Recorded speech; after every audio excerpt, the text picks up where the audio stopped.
Hola y bienvenidos a Sonoteca, el podcast donde escuchamos las historias que nos cuentan los lugares. Hoy viajamos a un sitio que parece sacado de un cuento de hadas, una ciudad que brota de la roca misma.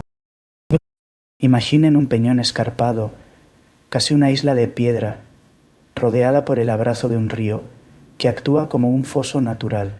Sobre esa roca, un laberinto de callejuelas y casas de un tono rojizo inconfundible, como si la tierra hubiera decidido construir una ciudad. Ese lugar existe, se llama Albarracín, y su silueta es la culminación de siglos y siglos de historia. No es solo uno de los pueblos más pintorescos de España, es mucho más. Hablamos de un monumento nacional, de una medalla de oro al mérito de las bellas artes. Y, por supuesto, es constantemente aclamado como uno de los pueblos más bonitos de España. De hecho, su estado de conservación es tan increíble que se ha propuesto formalmente a la UNESCO para ser Patrimonio de la Humanidad. Así que la pregunta es inevitable.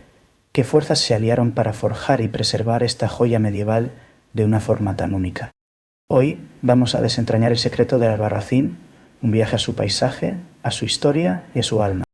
Para entender Albarracín, primero hay que entender la tierra que lo vio nacer, una tierra de montañas y de agua. La ciudad se encuentra en el corazón de la Sierra de Albarracín, en Teruel, a más de 1100 metros de altitud. Este emplazamiento marca su carácter con un clima que no es ninguna broma. Los inviernos aquí son duros, con nieve abundante y temperaturas que pueden desplomarse hasta los 15 grados bajo cero. Los veranos, en cambio, son suaves, un verdadero respiro del calor sofocante que azota gran parte de la península. Este clima no es solo un dato para el hombre del tiempo. Ha sido una fuerza que ha moldeado una cultura de resiliencia, de autosuficiencia. Ha influido en la arquitectura, con esos muros gruesos y casas orientadas para capturar cada rayo de sol. Y, por supuesto, en una gastronomía contundente, diseñada para darle al cuerpo la energía necesaria para combatir el frío.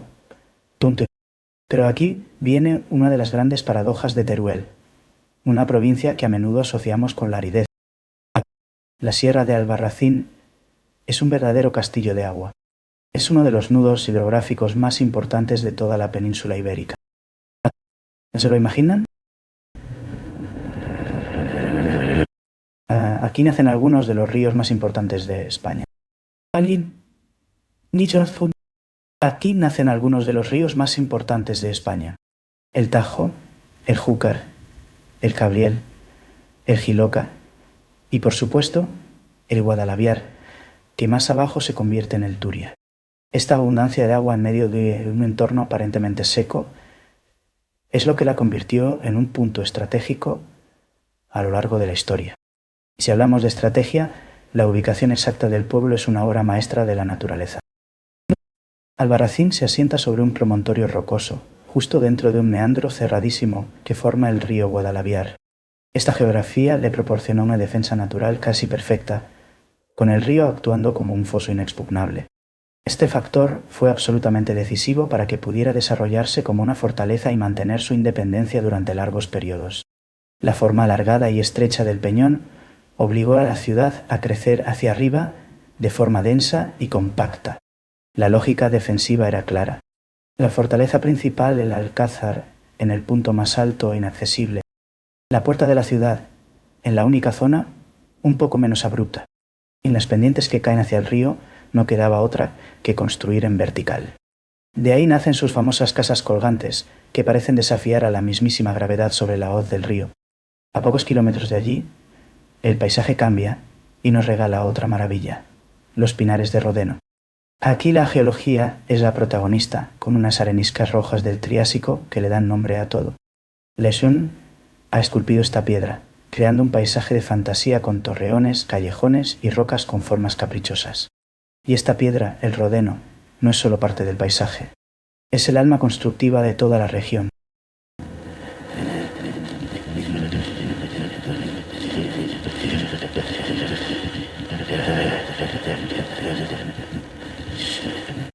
Es el material que da al Albarracín y a los pueblos de la sierra ese color rojizo, tan característico y único.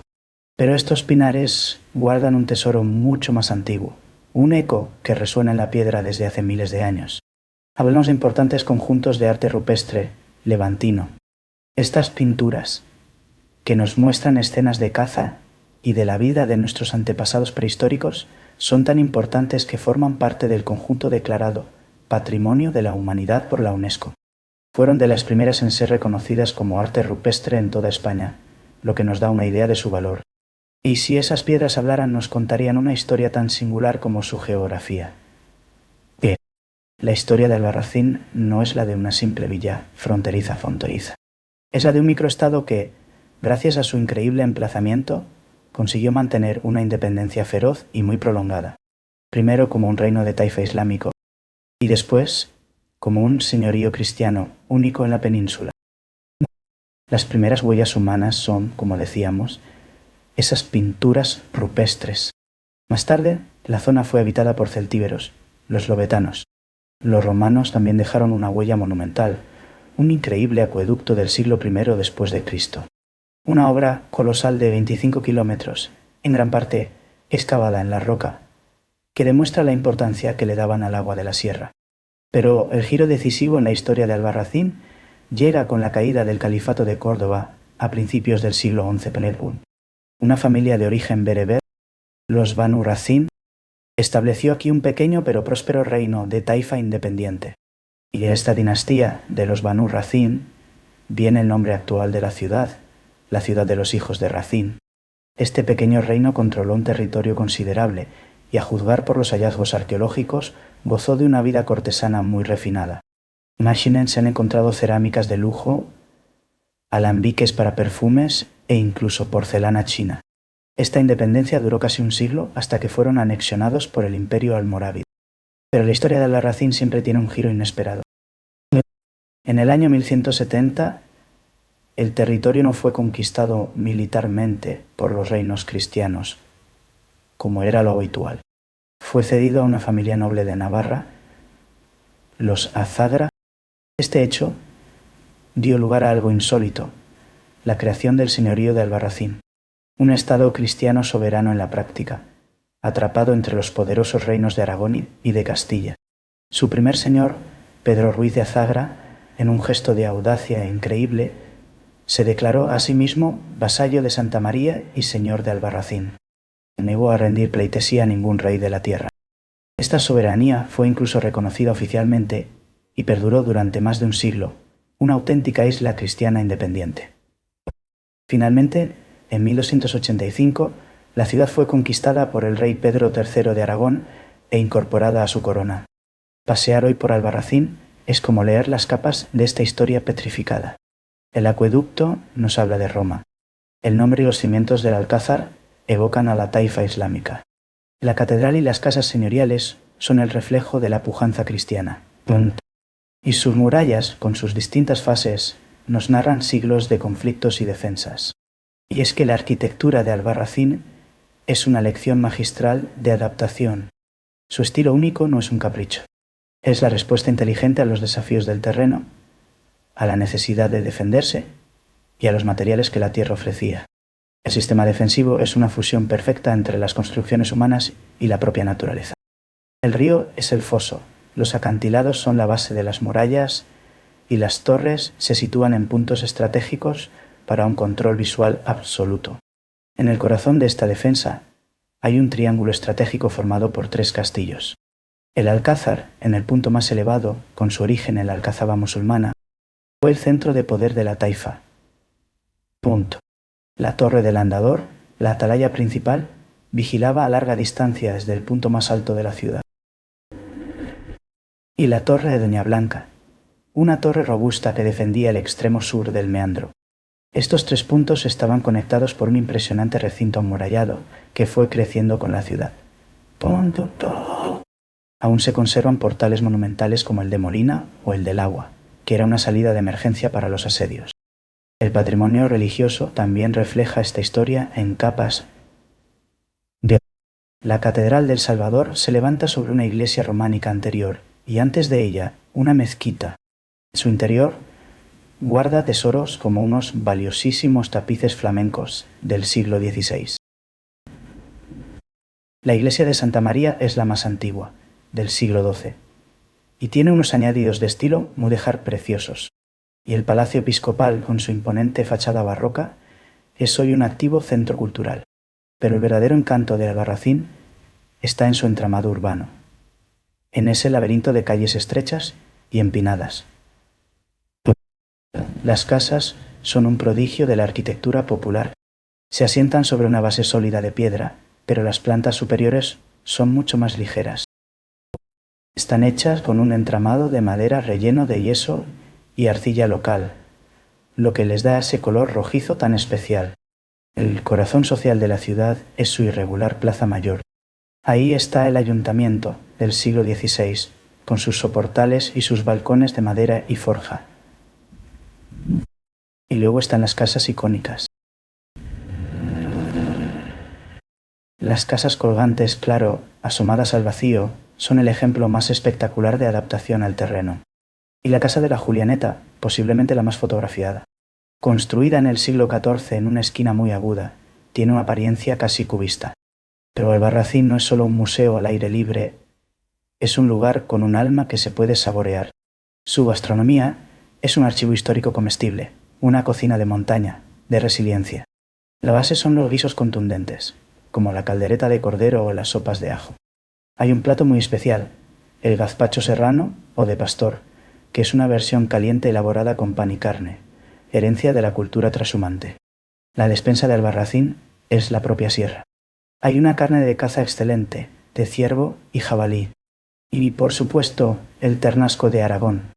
Los bosques son un paraíso para los buscadores de setas en otoño y la región es una gran productora de la codiciada trufa negra. También hay quesos artesanos de oveja y cabra que han ganado premios internacionales. Y el clima es perfecto para curar embutidos y el famoso jamón de Teruel. Hasta las truchas de sus ríos limpios y fríos son un manjar. El calendario está marcado por fiestas que mezclan lo religioso con lo popular. Las fiestas mayores son en septiembre, con procesiones, misas, música de la rondalla local y festejos taurinos. Son famosos sus peligrosos encierros por las calles empinadas y estrechas, así como el ritual del toro embolado. Y además de todo esto, Albarracín tiene una actividad cultural vibrante durante todo el año. Conciertos, exposiciones y cursos de altísimo nivel que la han convertido en un referente cultural nacional. Y como todo lugar con tanta historia, el paisaje está lleno de susurros del pasado, de leyendas. La más famosa es la del fantasma de Doña Blanca de Aragón. Cuentan que su espíritu, vestido de blanco, baja de su torre en las noches de luna llena para bañarse en el río. También hay historias de dragones golosos, de hombres lobo y de brujería, reflejo de creencias antiguas. Y leyendas de tesoros escondidos, un toro de oro, un palacio subterráneo, fantasías nacidas de su turbulenta historia. Y así llegamos al presente, donde Albarracín se enfrenta a la gran paradoja del turismo patrimonial. Su éxito, su inclusión en la lista de los pueblos más bonitos, ha sido un imán para los visitantes. Este turismo es el motor económico de una localidad de apenas 1000 habitantes. Sostiene hoteles, restaurantes y tiendas, pero también genera una presión enorme sobre sus calles y su delicado equilibrio. El riesgo de morir de éxito es muy real, pero en el corazón de la exitosa conservación de Albarracín hay una institución clave, la Fundación Santa María. No es solo una entidad que restaura edificios.